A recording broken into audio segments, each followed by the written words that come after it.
ಪರಪ್ಪನ ಅಗ್ರಹಾರದಲ್ಲಿ ರಾಜಾತಿಥ್ಯ ನೀಡಲಾಗ್ತಾ ಇದೆ ಅನ್ನುವಂತಹ ವಿಚಾರಕ್ಕೆ ಸಂಬಂಧಪಟ್ಟ ಹಾಗೆ ದೃಶ್ಯ ಸಮೇತವಾಗಿ ಬೆಳಗ್ಗೆ ಪಬ್ಲಿಕ್ ಟಿವಿ ಒಂದು ದೃಶ್ಯವನ್ನ ಬಿತ್ತರಿಸಿತು. ತೆಲುಗಿಗೆ ನೀಡಲಾಗಿರುವಂತಹ ರಾಯಲ್ ಟ್ರೀಟ್ಮೆಂಟ್ ನ ಪ್ರಕರಣಕ್ಕೆ ಸಂಬಂಧಪಟ್ಟ ಹಾಗೆ ಈಗ ರಾಷ್ಟ್ರೀಯ ಸುದ್ದಿ ಮಾಧ್ಯಮಗಳಲ್ಲಿ ಈ ದೃಶ್ಯ ಚರ್ಚೆಗೆ ಕಾರಣವಾಗಿದೆ.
ಬೆಂಗಳೂರಿನ ಪರಪ್ಪನ ಅಗ್ರಹಾರ ಜೈಲಿನಲ್ಲಿ ರಾಜಾತಿಥ್ಯ ನೀಡಲಾಗ್ತಾ ಇದೆ ಅನ್ನುವಂತಹ ಒಂದು ವರದಿಯನ್ನ ನಿನ್ನೆ ಡಿಐಜಿ ಡಿ ರೂಪಾ ಅವರು ಸ್ಪಷ್ಟವಾಗಿ ಮಾಧ್ಯಮಗಳ ಮುಂದೆ ಬಿತ್ತರಿಸಿದ್ರು. ಇದು ಸುದ್ದಿ ಬಿತ್ತಾರವಾದ ಕೂಡಲೇ ಬಹಳಷ್ಟು ಆಕ್ಷನ್ ತೆಗೆದುಕೊಳ್ತೀವಿ, ತನಿಖೆಯನ್ನ ನಡೆಸ್ತೀವಿ ಅಂತ ಸಿಎಂ ಸಿದ್ದರಾಮಯ್ಯನವರು ಹೇಳಿದ್ರು. ಬೆಳಗ್ಗೆ ಪಬ್ಲಿಕ್ ಟಿವಿ ದೃಶ್ಯ ಸಮೇತವಾಗಿ ತೆಲುಗಿಗೆ ನೀಡಲಾಗಿರ್ತಕ್ಕಂತಹ ರಾಯಲ್ ಟ್ರೀಟ್ಮೆಂಟ್ ನ ಸಂಬಂಧಪಟ್ಟ ಹಾಗೆ ಆ ದೃಶ್ಯಾವಳಿಯನ್ನು ಕೂಡ ಬಿತ್ತರಿಸಿತು. ಇದೀಗ ರಾಷ್ಟ್ರೀಯ ಸುದ್ದಿ ವಾಹಿನಿಗಳಲ್ಲಿ ಪಬ್ಲಿಕ್ ಟಿವಿ ಹೈಪ್ ಮಾಡಿದಂತಹ ಆ ದೃಶ್ಯ ಸಮೇತ ಈಗ ಚರ್ಚೆ ಆಗ್ತಾ ಇದೆ. ಬೆಳಗ್ಗೆಯಿಂದ ಎಲ್ಲೆಲ್ಲೂ ಪಬ್ಲಿಕ್ ಟಿವಿ ಬಿತ್ತರಿಸಿದ ಆ ಸುದ್ದಿಯದ್ದೇ ಸದ್ದಾಗಿದೆ. ಪರಪ್ಪನ ಅಗ್ರಹಾರ ಜೈಲಿನಲ್ಲಿ ತೆಲುಗಿಗೆ ರಾಯಲ್ ಟ್ರೀಟ್ಮೆಂಟ್ ಕೊಡಲಾಗಿದೆ. ಈ ಕುರಿತಾಗಿ ಪಬ್ಲಿಕ್ ಟಿವಿ ದೃಶ್ಯ ಸಮೇತವಾಗಿ ಆ ವಿಷಯವನ್ನ ಬಹಿರಂಗಪಡಿಸಿತು. ಇದೀಗ ರಾಷ್ಟ್ರ ಮಟ್ಟದಲ್ಲಿ ಸುದ್ದಿ ಆಗ್ತಾ ಇದೆ public TV ಬಿತ್ತರಿಸಿದಂತಹ exclusive ದೃಶ್ಯಾವಳಿ.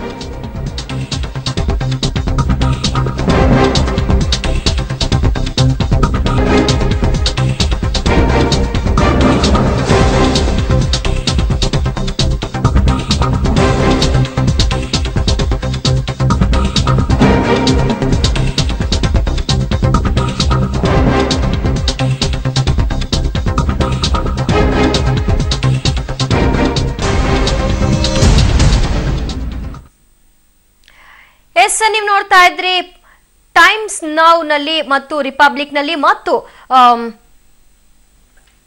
News X ಅಲ್ಲಿ ತೋರಿಸ್ತಾ ಇರುವಂತಹ ದೃಶ್ಯಗಳು. ಇದು ಟೈಮ್ಸ್ ನಲ್ಲಿ ತೋರಿಸ್ತಾ ಇರುವಂತಹ ಪಬ್ಲಿಕ್ ಟಿವಿಯ ದೃಶ್ಯ. ಪಬ್ಲಿಕ್ ಟಿವಿ ಬೆಳಗ್ಗೆ ಈ ಸುದ್ದಿಯನ್ನ ಬಿತ್ತರಿಸಿತು. ದೃಶ್ಯ ಸಮೇತವಾಗಿ ತೆಲುಗಿಗೆ ನೀಡಲಾಗಿರುವಂತಹ ರಾಯಲ್ ಟ್ರೀಟ್ಮೆಂಟ್, ಅಲ್ಲಿ ಇಬ್ಬರು ಸೇವಕರಿರ್ತಾರೆ, ಅವ್ರಿಗೆ ಜೊತೆಗೆ ಅಲ್ಲಿ ಟಿವಿ ಇರುತ್ತೆ ಮತ್ತು ನೆಲ ತಣ್ಣಗಿರುತ್ತೆ, ಅವರಿಗೆ ಶೀತ ಆಗಬಾರ್ದಂತೆ ನೋಡ್ಕೊಳ್ಳೋದಕ್ಕೆ ಅಲ್ಲಿ ಸ್ಟಿಕ್ಕರಿಂಗ್ ಕೂಡ ಮಾಡಿರ್ತಾರೆ. ಈ ಸಂಪೂರ್ಣ ದೃಶ್ಯವನ್ನ ಹೊಂದಿರುವಂತಹ ಒಂದು ವಿಜುವಲ್ ಅನ್ನ ಪಬ್ಲಿಕ್ ಟಿವಿ ಬಿತ್ತರಿಸುತ್ತೆ.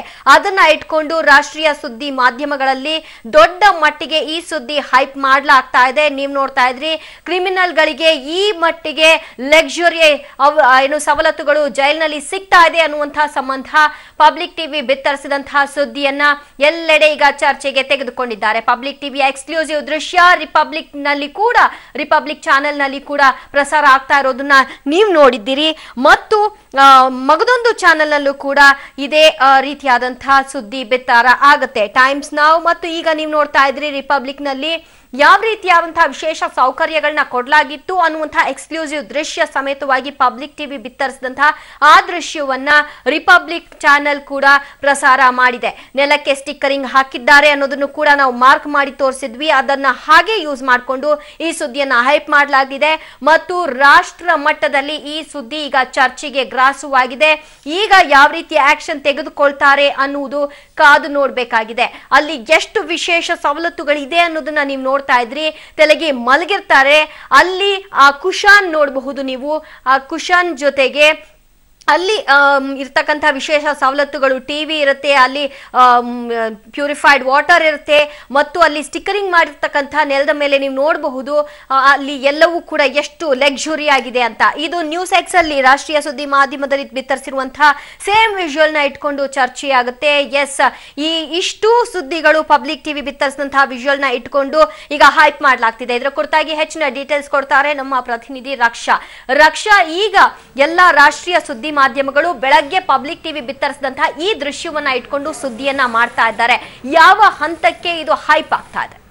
ದಿವ್ಯಾ, ಸದ್ಯ ನಾನು ಇವಾಗ ನಮ್ಮ ಪಬ್ಲಿಕ್ ಟಿವಿಯ ಕಚೇರಿಯಲ್ಲಿರುವಂತಹ ನ್ಯೂಸ್ ಡೆಸ್ಕ್ ನಲ್ಲಿ ಇದ್ದೀನಿ. ನೇರವಾಗಿ ನಾನು ನಿಮಗೆ ವಿಜುವಲ್ಸ್ ನ ತೋರಿಸಲಿಕ್ಕೆ ಇಷ್ಟಪಡ್ತೀನಿ. ಈಗ ಸದ್ಯ ನಾವು ನೋಡಬಹುದು ಇಂಡಿಯಾ ಟುಡೇ ನಲ್ಲಿ ಪಬ್ಲಿಕ್ ಟಿವಿ ಕಾರ್ಯಾಚರಣೆಯ ಮೂಲಕ ಸಿಕ್ಕಿಬಿದಂತಹ ವಿಜುವಲ್ ನ ಪ್ಲೇ ಮಾಡ್ತಿದ್ದಾರೆ. ಒಂದ್ ಕಡೆ ಖುಷಿ ಪಡ್ಬೇಕಾ, ಇಂಥದೊಂದು ಅತ್ಯುತ್ತಮವಾದಂತಹ ಸುದ್ದಿಯನ್ನ ನಾವು ಬ್ರೇಕ್ ಮಾಡ್ಲಿಕ್ಕೆ ಸಾಧ್ಯವಾಯಿತು ಅಂತೇಳಿ. ಮತ್ತೊಂದ್ ಕಡೆ ಇಷ್ಟು ದೊಡ್ಡ ಸುದ್ದಿ ರಾಷ್ಟ್ರೀಯ ಮಾಧ್ಯಮಗಳಲ್ಲೂ ಕೂಡ ಸುದ್ದಿ ಆಗ್ತಾ ಇದೆ. ಇಷ್ಟೊಂದು ಸುದ್ದಿ ಆಗ್ತಿದೆ, ಚೀಮಾರಿ ಆಗ್ತಿದ್ದಾರೆ ಇಡೀ ರಾಜ್ಯಕ್ಕೆ. ಆದ್ರೂ ಕೂಡ ನಮ್ಮ ಕರ್ನಾಟಕ ಸರ್ಕಾರ ಕಣ್ಮುಚ್ಚಿ ಕಿವಿ ಮುಚ್ಚಿ ಕುಳಿತಿದೆಯಾ ಅಂತಕ್ಕಂಥ ವಿಚಾರವನ್ನ ನೆನೆದು ನಿಜಕ್ಕೂ ಕೂಡ ಬೇಜಾರ್ ಮಾಡ್ಕೋಬೇಕಾ ಅಂತಕ್ಕಂಥ ಒಂದು ಪರಿಸ್ಥಿತಿ ನನಗೆ ಅನಿಸ್ತಾ ಇದೆ ಈ ಸಂದರ್ಭದಲ್ಲಿ ಅಂತ ಹೇಳ್ಬೋದು. ಬೆಳಗಿಂದ ಕೂಡ ಎಲ್ಲಾ ಒಂದು ದೃಶ್ಯ ಮಾಧ್ಯಮಗಳು, ರಾಷ್ಟ್ರೀಯ ಮಾಧ್ಯಮಗಳು ಕೂಡ ಈ ವಿಚಾರವನ್ನ ಪ್ರಸ್ತಾಪ ಮಾಡಿದ್ವು. ಅಷ್ಟೇ ಅಲ್ಲ, ನೀವು ಇವಾಗ ನ್ಯೂಸ್ ಎಕ್ಸ್ ಅಲ್ಲಿ ನೋಡ್ತಾ ಇರಬಹುದು, ಸಿಎಂ ಸಿದ್ದರಾಮಯ್ಯನವರನ್ನ ಚೀಮಾರಿ ಆಗ್ತಿದ್ದಾರೆ. ಸತತ 15 ನಿಮಿಷದಿಂದ ಈ ನ್ಯೂಸ್ ಪ್ಲೇ ಆಗ್ತಿರ್ತಕ್ಕಂಥದ್ದು. ಸಿಎಂ ಸಿದ್ದರಾಮಯ್ಯ ಅವರು ಖುದ್ದು ಕಣ್ಣಾರೆ ಈ ವಿಚಾರವನ್ನ ನೋಡಿದ್ರು ಕೂಡ, ದೃಶ್ಯಗಳನ್ನ ಕಣ್ಣಾರೆ ನೋಡಿದ್ರು ಕೂಡ ಯಾವ ರೀತಿಯಾದಂತಹ ಹೈಫೈ ಫೆಸಿಲಿಟಿ ಸಿಗ್ತಾ ಇದೆ ಕಳ್ಳ ಕಾಕರಿಗೆ ಕದಿಮರಿಗೆ ಪರಪ್ಪನ ಅಗ್ರಹಾರದಲ್ಲಿ ಅಂತ. ಹಾಗಿದ್ದು ಕೂಡ ಅಲ್ಲಿ ಕ್ರಮ ಕೈಗೊಳ್ಳೋದು ಬಿಟ್ಟು ಒಂದು IPS ಅಧಿಕಾರಿಯ ಮೇಲೆ ಕ್ರಮವನ್ನ ಕೈಗೊಂಡಿರ್ತಕ್ಕಂಥದ್ದು, ವರದಿಯನ್ನ ನೀಡಿ, ರಿಪೋರ್ಟ್ ನ ನೀಡಿ, ಯಾಕೆ ನೀವು ಮಾಧ್ಯಮಗಳಿಗೆ ಈ ವಿಚಾರವನ್ನ ಬಯಲು ಮಾಡಿದ್ರಿ ಅಂತಕ್ಕಂಥ ಒಂದು ಪ್ರಶ್ನೆಯನ್ನ ಹಾಕಿರ್ತಕ್ಕಂಥದ್ರ ವಿರುದ್ಧವಾಗಿಯೂ ಕೂಡ ರಾಷ್ಟ್ರೀಯ ಮಾಧ್ಯಮಗಳು ಧ್ವನಿ ಎತ್ತಿದೆ. ಆದ್ರೆ ಸರ್ಕಾರಕ್ಕಾಗ್ಲಿ ಅಥವಾ ಸಿಎಂ ಸಿದ್ದರಾಮಯ್ಯ ಅವ್ರಿಗಾಗ್ಲಿ ಈ ವಿಚಾರವಾಗಿ ಯಾವುದೇ ನಾಚಿಕೆ ಇಲ್ಲ ಅಂತಕ್ಕಂಥದ್ದು ನಿಜಕ್ಕೂ ಕೂಡ ನಾವು ನಾಚಿಕೆ ಪಟ್ಕೊಳ್ಳುವಂತ ವಿಚಾರ, ಇಡೀ ಕರ್ನಾಟಕ ನಾಚಿಕೆ ಪಟ್ಕೊಳ್ಳುವಂತ ವಿಚಾರ. ಎಲ್ಲೋ ಒಂದ್ ಕಡೆ ದಿವ್ಯಾ ಅನಿಸ್ತಾ ಇದೆ, ಇವತ್ತಿನ ದೃಶ್ಯವನ್ನ ನೋಡ್ತಾ ಇದ್ರೆ ನಿಜಕ್ಕೂ ಕೂಡ ಈ ಪರಪ್ಪನ ಅಗ್ರಹಾರ ಕಳ್ಳ ಕಾಕರಿಗೆ ಕದಿಮಗರಿಗೆ ಭ್ರಷ್ಟರಿಗೆ ಒಂಥರ ಹೂವಿನ ಹಾಸಿಗೆಯಾಗಿ ಮಾರ್ಪಾಡಾಗಿದೆ ಅಂತಕ್ಕಂಥದ್ದನ್ನ ಇಷ್ಟು ದಿನ ನಮ್ಮ ಕಿವಿಗಳು ಕೇಳ್ತಾ ಇದ್ವು. ಆದ್ರೆ ಇವತ್ತು ನಾವು ಕಣ್ಣಾರೆ ನೋಡ್ತಾ ಇದ್ದೀವಿ ಕೂಡ. ತತ್ಕ್ಷಣದಲ್ಲಿ ಎಚ್ಚೆತ್ಕೋಬೇಕು, ತತ್ಕ್ಷಣದಲ್ಲಿ ಇದಕ್ಕೆ ಸಿಎಂ ಸಿದ್ದರಾಮಯ್ಯ ಅವರು ಉತ್ತರ ಕೊಡಬೇಕು. ಹೋಗ್ಲಿ ಗೃಹ ಸಚಿವರನ್ನಾರು ಕೇಳೋಣ ಅಂದ್ರೆ ಅದಕ್ಕೂ ಕೂಡ ನಮ್ಮಲ್ಲಿ ಆಪ್ಷನ್ ಇಲ್ಲ. ಇವತ್ತು ಸಿಎಂ ಸಿದ್ದರಾಮಯ್ಯ ಅವರು ಕೂಡ ಕೈಗೆ ಸಿಗ್ತಾ ಇಲ್ಲ. ಸೊ ರಾಷ್ಟ್ರೀಯ ಮಾಧ್ಯಮಗಳು ಚೀಮಾರಿ ಹಾಕಿತ್ತು, ಹಾಗೇನೇನೆ ನಮ್ಮ ಕರ್ನಾಟಕದ ಮಾಧ್ಯಮಗಳು ಕೂಡ ಚೀಮಾರಿ ಹಾಕಿತ್ತು. ಪಬ್ಲಿಕ್ ಟಿವಿ ದೃಶ್ಯವನ್ನ ಬಿಚ್ಚಿಟ್ಟಿದೆ ಇಡೀ ಕರ್ನಾಟಕದ ಜನತೆ ಎದುರು. ಹಾಗಿದ್ರೆ ಸಿಎಂ ಸಿದ್ದರಾಮಯ್ಯ ಅವರಿಗೆ ಮತ್ಯಾವ ಸಾಕ್ಷಿ ಬೇಕು ಅಂತ ಗೊತ್ತಾಗ್ತಿಲ್ಲ ದಿವ್ಯಾ. ಓಕೆ, ಜೈಲ್ನ ಕರ್ಮಕಾಂಡವನ್ನ ಸಾಕ್ಷಿ ಸಮೇತವಾಗಿ ಬಿಚ್ಚಿಟ್ಟ ಬಳಿಕ ಸಾಮಾನ್ಯವಾಗಿ ರಾಜ್ಯ ಸರ್ಕಾರ ಮಾಡಬಹುದಾದಂತಹ ಒಂದು ಸ್ಟೆಪ್ ಅಂದ್ರೆ ಇಂತಹ ಅಧಿಕಾರಿಗಳ ವಿರುದ್ಧವೇ ಆಕ್ಷನ್ ತೆಗೆದುಕೊಂಡ್ಬಿಡೋದು. ಆ ತರದ ಪ್ರೊಸೀಜರ್ಗಳು ಕೂಡ ಆಗ್ತಾ ಇದೆಯಾ? ಇದರ ಬಗ್ಗೆ ಮತ್ತೆ ಮಾತಾಡ್ತೀನಿ ರಕ್ಷಾ. ಎಸ್, ನೀವು ನೋಡ್ತಾ ಇದ್ರಿ ನ್ಯೂಸ್ ಎಕ್ಸ್ ಇರಬಹುದು, ಟೈಮ್ಸ್ ನೌ ಮತ್ತು ರಿಪಬ್ಲಿಕ್ ಚಾನೆಲ್ಗಳಲ್ಲಿ, ರಾಷ್ಟ್ರೀಯ ಸುದ್ದಿ ಮಾಧ್ಯಮಗಳಲ್ಲಿ ಪಬ್ಲಿಕ್ ಟಿವಿ ಬಿತ್ತರಿಸಿರುವಂತಹ ವಿಜುವಲ್ ನ ಇಟ್ಕೊಂಡು ಹೈಪ್ ಮಾಡಲಾಗ್ತಾ ಇದೆ ಮತ್ತು ರಾಷ್ಟ್ರ ಮಟ್ಟದಲ್ಲಿ ಈ ಸುದ್ದಿಯನ್ನ ಇಟ್ಕೊಂಡು ರಾಜ್ಯ ಸರ್ಕಾರಕ್ಕೆ ಚೀಮಾರಿ ಹಾಕಲಾಗ್ತಿದೆ.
ಅಗ್ರಹಾರ ಜೈಲಿನ ಕರ್ಮಕಾಂಡವನ್ನ ಪಬ್ಲಿಕ್ ಟಿವಿ ಪ್ರಸಾರ ಮಾಡ್ತು. ಪರಪ್ಪನ ಅಗ್ರಹಾರದಲ್ಲಿ ನಡ್ತಾ ಇರುವಂತಹ ಅವ್ಯವಹಾರಕ್ಕೆ ಸಂಬಂಧಪಟ್ಟ ಹಾಗೆ ಸಾಕ್ಷಿ ಸಮೇತ ದೃಶ್ಯ ನಮಗೆ ಲಭ್ಯವಾಯಿತು. ಮಾನ್ಯ ಮುಖ್ಯಮಂತ್ರಿಗಳೇ, ಇದಕ್ಕಿಂತ ಸಾಕ್ಷಿ ಬೇಕಾ ನಿಮ್ಗೆ ಅನ್ನುವಂತಹ ಪ್ರಶ್ನೆ ರಾಜ್ಯದ ಜನ ಕೇಳ್ತಾ ಇದ್ದಾರೆ. ಜೈಲಿನ ಹುಳುಕು ತೋರಿಸಿದ ಡಿಐಜಿ ರೂಪಾ ಅವರಿಗೆ ನೀವು ನೋಟಿಸ್ ಕೊಟ್ಟಿದ್ದು ಸರಿನಾ? ಸತ್ಯದ ಕತ್ತು ಹಿಸ್ಕಲು ಹೊರಟಿದೆಯಾ ರಾಜ್ಯ ಸರ್ಕಾರ? ಪಬ್ಲಿಕ್ ಟಿವಿ ಬಿಗ್ ಎಕ್ಸ್ಕ್ಲೂಸಿವ್ ಇದು. ಪರಪ್ಪನ ಅಗ್ರಹಾರ ಜೈಲಿನ ಇಂಚಿಂಚು ಕರ್ಮಕಾಂಡವನ್ನ ಪಬ್ಲಿಕ್ ಟಿವಿ ಬಿತ್ತರಿಸಿದ್ದು ತೆಲಗಿಗೆ ನೀಡ್ತಾ ಇರುವಂತಹ ರಾಜಾತಿಥ್ಯವನ್ನ ಬಯಲು ಮಾಡಿದೆ. ಮಾನ್ಯ ಮುಖ್ಯಮಂತ್ರಿಗಳಿಗೆ ಇದಕ್ಕಿಂತ ಸಾಕ್ಷಿ ಬೇಕಾ? ಮಾಧ್ಯಮಗಳಿಗೆ ಯಾಕೆ ಕೊಟ್ರಿ ಅಂತ ಗುಟ್ರ ಹಾಕುವಂತಹ ಸಿಎಂ ಅದನ್ನ ಮುಂಚಿತವಾಗಿಯೇ ಸರಿಪಡಿಸುವಂತಹ ಗೋಜಲಿಗೆ ಯಾಕೆ ಹೋಗ್ಲಿಲ್ಲ ಅನ್ನುವಂತಹ ಪ್ರಶ್ನೆಗೆ ಉತ್ತರ ಸಿಗ್ಬೇಕಿದೆ.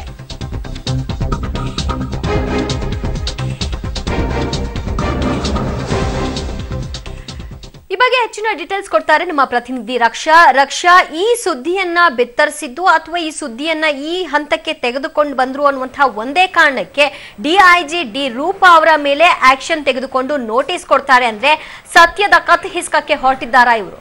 ಖಂಡಿತ ಅದೇ ರೀತಿಯಾದಂತಹ ಒಂದು ಘಟನೆ, ಒಂದು ಪರಿಸ್ಥಿತಿ ಇವಾಗ ಕಾಣಿಸ್ತಾ ಇದೆ ಅಂತ ಹೇಳ್ಬೋದು.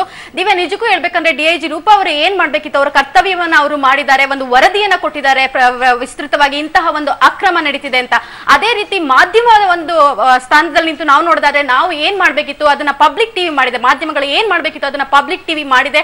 ಯಾವ ಹಂಗು ಇಲ್ದನೆ ಯಾವ ಕರ್ಮಕಾಂಡ ನಡೀತಿದೆ ಅಂತಕ್ಕದನ್ನ ಎಕ್ಸ್ಕ್ಲೂಸಿವ್ ಆಗಿ ಇವತ್ತು ಜನರ ಮುಂದಿಟ್ಟಿದೆ. ಹಾಗೇನೆ ಸರ್ಕಾರ ಏನ್ ಮಾಡ್ಬೇಕಿತ್ತು ಆ ಕರ್ತವ್ಯವನ್ನ ಮಾತ್ರ ಯಾರು ಮಾಡ್ಲಿಕ್ಕೆ ರೆಡಿ ಇಲ್ಲ, ಅಟ್ಲೀಸ್ಟ್ ಉತ್ತರ ನೀಡ್ಲಿಕ್ಕೆ ರೆಡಿ ಇಲ್ಲ. ಅದನ್ನ ಬಿಟ್ಟು ಮತ್ತೆ ರೂಪಾ ಅವ್ರಿಗೆ ವರದಿಯನ್ನ ನೀಡಿ ಅಂತ ಹೇಳ್ಬಿಟ್ಟು ಯಾಕೆ ಮಾಧ್ಯಮಗಳಿಗೆ ನೀವು ಲೀಕ್ ಮಾಡಿದ್ರಿ ಈ ಒಂದು ಸುದ್ದಿಯನ್ನ ಅಂತಕ್ಕಂತ ಒಂದು ಪ್ರಶ್ನೆಯನ್ನ ಹಾಕಿರೋದು ನಿಜವಾಗ್ಲೂ ಕೂಡ ಕೃತ್ಯ ಅಂತ ಹೇಳ್ಬೋದು. ಎಲ್ಲ ಒಂದ್ ಕಡೆ ತಾನು ಮಾಡೇ ಪರನ್ನು ನಂಬ ಅನ್ನುವಂತಹ ಒಂದು ಪರಿಸ್ಥಿತಿಯನ್ನ ಸರ್ಕಾರ ಅನುಭವಿಸ್ತಾ ಇದೆ. ಅಷ್ಟೇ ಅಲ್ಲ, ಸರ್ಕಾರ ತೋರಿಸ್ತಿದೆ ಅಂತಕ್ಕಂಥದ್ದು.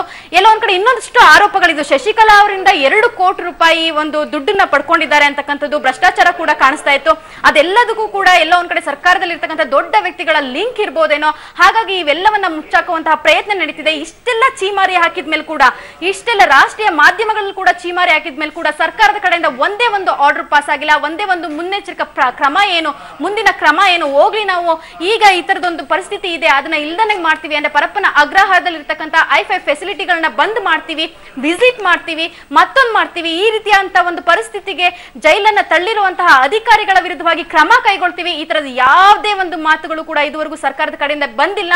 ಅದನ್ನ ಬಿಟ್ಟು ಡಿಐಜಿ ರೂಪಾ ಅವರ ಮೇಲೆ ಈ ರೀತಿ ವರದಿಯನ್ನ ಕೇಳಿರ್ತಕ್ಕಂಥದ್ದು ನಿಜವಾಗ್ಲೂ ತಮ್ಮ ತಪ್ಪುಗಳನ್ನ ಮುಚ್ಚಿಡ್ಲಿಕ್ಕೆ, ಸರ್ಕಾರದ ಒಂದು ತಪ್ಪುಗಳನ್ನ ಮುಚ್ಚಿಡ್ಲಿಕ್ಕೆ, ಭ್ರಷ್ಟಾಚಾರದ ವಾಸನೆ ಏನ್ ಬರ್ದಿದೆ ಅದನ್ನ ಮುಚ್ಚಿಡ್ಲಿಕ್ಕೆ ಮಾಡ್ತಿರ್ತಕ್ಕಂಥ ಪ್ರಯತ್ನ ಅಂತ ಅನಿಸ್ತಾ ಇದೆ. ದಿವ್ಯಾ, ಥ್ಯಾಂಕ್ ಯು ರಕ್ಷಾ ನಿಮ್ಮೆಲ್ಲ ಮಾಹಿತಿಗೆ. ಇದೇ ವಿಷಯಕ್ಕೆ ಸಂಬಂಧಪಟ್ಟ ಹಾಗೆ ಮಗದೊಂದು ಬ್ರೇಕಿಂಗ್ ನ್ಯೂಸ್ ಬರ್ತಾ ಇದೆ, ನೋಡೋಣ.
ಅಗ್ರಹಾರ ಜೈಲಿನಲ್ಲಿ ಅವ್ಯವಹಾರ ಪ್ರಕರಣ ಸಂಬಂಧಪಟ್ಟ ಹಾಗೆ ಪಬ್ಲಿಕ್ ಟಿವಿ ಸುದ್ದಿ ಬಿತ್ತಾರ ಮಾಡ್ತು. ನಿವೃತ್ತ ಐಎಎಸ್ ಅಧಿಕಾರಿ ವಿನಯ್ ಕುಮಾರ್ ನೇತೃತ್ವದಲ್ಲಿ ತನಿಖೆಗೆ ಇದೀಗ ಸಿಎಂ ಸಿದ್ದರಾಮಯ್ಯನವರು ಸೂಚನೆ ಕೊಟ್ಟಿದ್ದಾರೆ.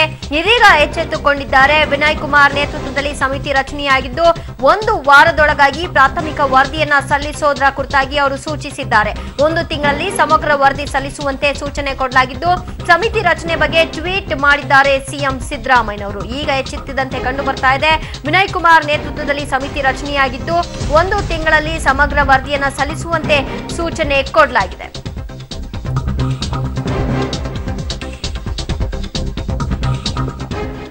ರೈಟ್. ಸಿಎಂ ಸಿದ್ದರಾಮಯ್ಯನವರು ಮಾಡಿರುವಂತಹ ಟ್ವೀಟ್ ನೀವು ನೋಡ್ತಾ ಇದ್ರಿ. ವಿನಯ್ ಕುಮಾರ್ ಅವರ ಅಧ್ಯಕ್ಷತೆಯ ಸಮಿತಿಯು 1 ವಾರದಲ್ಲಿ ತನ್ನ ಪ್ರಾಥಮಿಕ ವರದಿ ಸಲ್ಲಿಸಲಿದ್ದು 1 ತಿಂಗಳಲ್ಲಿ ಸಮಗ್ರ ವರದಿ ಸಲ್ಲಿಸುವಂತೆ ಸೂಚನೆ ಕೊಡಲಾಗಿದೆ ಅಂತ ಮಾನ್ಯ ಮುಖ್ಯಮಂತ್ರಿಗಳು ಹೇಳಿದ್ದಾರೆ. ವಿನಯ್ ಕುಮಾರ್ ಅವರ ಅಧ್ಯಕ್ಷತೆಯಲ್ಲಿ ಈ ಒಂದು ತನಿಖೆ ನಡೆಯುತ್ತೆ. ಸಮಿತಿಯನ್ನ ರಚನೆ ಮಾಡಲಾಗಿದ್ದು 1 ವಾರದಲ್ಲಿ ತನ್ನ ಪ್ರಾಥಮಿಕ ವರದಿ ಸಲ್ಲಿಸಲಿದ್ದು 1 ತಿಂಗಳಲ್ಲಿ ಸಮಗ್ರ ವರದಿ ಸಲ್ಲಿಸುವಂತೆ ಸೂಚನೆ ಕೊಟ್ಟಿದ್ದೇನೆ ಅಂತ ತಮ್ಮ ಟ್ವೀಟ್ ನಲ್ಲಿ ಅವರು ಟ್ವೀಟ್ ಮಾಡಿದ್ದಾರೆ. ವಿನಯ್ ಕುಮಾರ್ ಅವರ ಅಧ್ಯಕ್ಷತೆಯಲ್ಲಿ ಇದೀಗ ಸಿಎಂ ಒಂದು ಸಮಿತಿಯನ್ನ ರಚನೆ ಮಾಡಿದ್ದಾರೆ. ಅದಕ್ಕೆ ಗಡುವನ್ನು ಕೂಡ ನೀಡಿದ್ದಾರೆ. ಚಿನ್ನಮ್ಮನ ವಿರುದ್ಧದ 2 ಕೋಟಿ ಲಂಚ ನೀಡಿಕೆ ಪ್ರಕರಣಕ್ಕೆ ಸಂಬಂಧಪಟ್ಟ ಹಾಗೆ ಮೆಗಾ ಟ್ವಿಸ್ಟ್ ಸಿಗ್ತಾ ಇದೆ. ನಿಮ್ಮ ಪಬ್ಲಿಕ್ ಟಿವಿ ಹೆಕ್ಕಿ ತೆಗೆದಿದೆ ಆ ಪ್ರಕರಣದ ಎಕ್ಸ್ಕ್ಲೂಸಿವ್ ಕಹಾನಿ.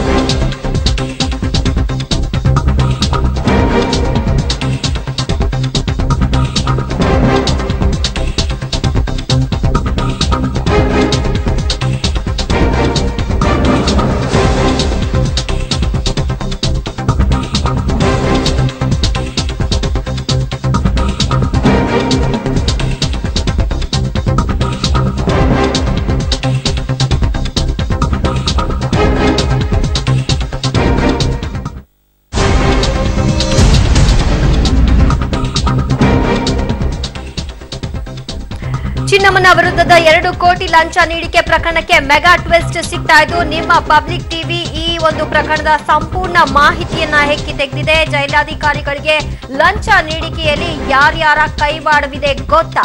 ನಾವೀಗ ಬಯಲು ಮಾಡ್ತೇವೆ.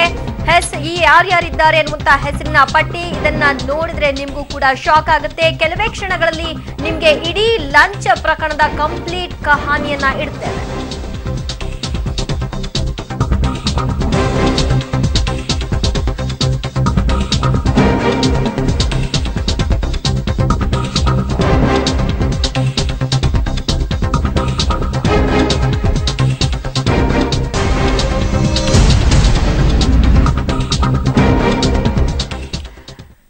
ಚಿನ್ನಮ್ಮನ ಪರವಾಗಿ 2 ಕೋಟಿ ಲಂಚದ ಡೀಲ್ ಕುದುರಿಸಿದ್ದು ಯಾರು? ಯಾರ ಕೈವಾಡ ಇದೆ? ಯಾರ್ಯಾರಿಗೆ ತಲುಪ್ತಾ ಇತ್ತು? ಬರ್ತಾ ಇದೆ big breaking news.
Central jail ಅಧಿಕಾರಿಗಳಿಗೆ 2 ಕೋಟಿ ಲಂಚ ನೀಡಿಕೆ ಪ್ರಕರಣಕ್ಕೆ ಮೆಗಾ ತಿರುವು ಸಿಗ್ತಾ ಇದ್ದು ಚಿನ್ನಮ್ಮನ ಪರವಾಗಿ 2 ಕೋಟಿ ಲಂಚದ ಡೀಲ್ ಕುದುರಿಸಿದ್ದು ಯಾರು?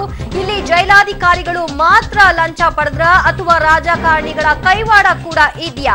2 ಕೋಟಿ ಲಂಚ ನೀಡಿಕೆ ಪ್ರಕರಣ ಹಿಂದಿದ್ಯಾ? ಟಿಟಿವಿ ದಿನಕರನ್ ಕೈವಾಡ? ಕರ್ನಾಟಕ ಸರ್ಕಾರದ ರಾಜಕಾರಣಿ ನೆರವಿನಿಂದ ಕುದುರಿತ ಈ ಬಿಗ್ ಡೀಲ್. ಈ ಡೀಲ್ ಕುದುರಿಸಲು ಕುಖ್ಯಾತ ವಂಚಕ ಸುಕೇಶ್ ಸಹಾಯ ಕೂಡ ಪಡೆದಿದ್ರ ಈ ರಾಜಕಾರಣಿ. ಕೆಲವೇ ಕ್ಷಣಗಳಲ್ಲಿ ಈ ಇಡೀ ಪ್ರಕರಣದ ಸಂಪೂರ್ಣ ಮಾಹಿತಿ.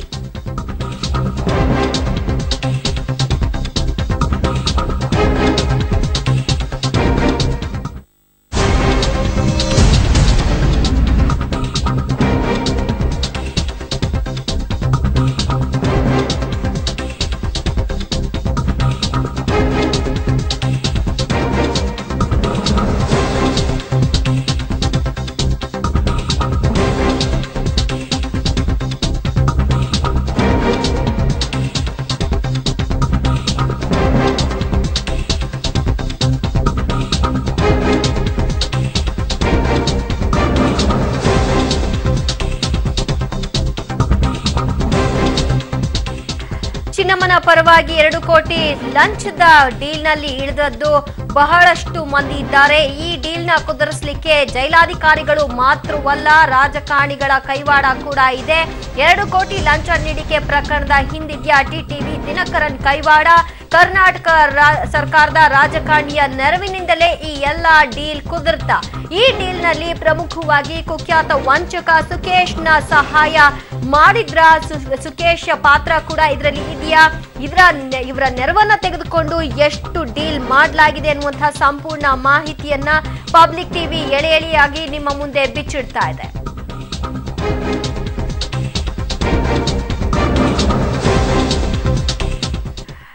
ದೆಹಲಿ ಕ್ರೈಂ ಬ್ರಾಂಚ್ ಪೊಲೀಸ್ ತನಿಖೆ ವೇಳೆ ಬಯಲಾಯಿತು ಸ್ಫೋಟಕ ಸತ್ಯ. ಹಾಗಿದ್ರೆ ದೆಹಲಿ ಕ್ರೈಂ ಬ್ರಾಂಚ್ ಪೊಲೀಸರು ಬಿಚ್ಚಿಟ್ಟಿರುವಂತಹ ಸ್ಫೋಟಕ ಸತ್ಯದ ಎಕ್ಸ್ಕ್ಲೂಸಿವ್ ಪಬ್ಲಿಕ್ ಟಿವಿಯಲ್ಲಿ.